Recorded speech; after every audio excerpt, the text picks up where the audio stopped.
Aquí estamos. ¿Dónde estamos, güey? Estamos en Cancún, punto de dar el show, Estelana, ya al 100, el Picolini, el Chiver ahí profesionándole, como pueden ver, guapo como siempre, todo. Y el Janio, pues, ¿qué podemos decir de él? Anda amargado porque el cepillo de dientes cree que se lo tumbamos. No te lo tumbamos, güey, la neta, güey. Janio, ¿para qué huyes?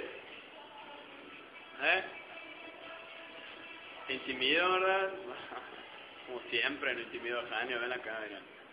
Siempre. Ya.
Ya no me digan nada, yo solamente lo hice para dar cura, tú sabes.